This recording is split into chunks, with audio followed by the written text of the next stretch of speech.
Мне необходимо разжечь костер. Для этого мы накидали мелких веточек, принесли с собой чуть-чуть этилового спирта, чтобы не было никакого плохого запаха от огня. И сейчас мы посмотрим, как это все дело загорится. А вот никак оно не хочет загораться на этиловом спирте.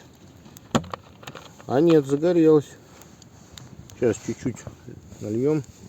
О, смотрите, даже не видно. Видите, горит абсолютно прозрачным пламенем этиловый спирт. Это чтобы не было у шашлыка никакого дополнительного привкуса. Будем шашлычок готовить. Вот у нас такой абсолютно такое чистое пламя на этиловом-то спирте.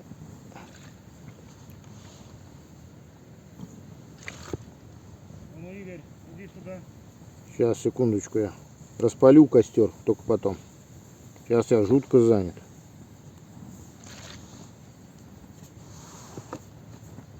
Этиловый спирт дал свой первый результат. И костер у нас пошел. Мы сейчас его будем потихонечку подкладывать.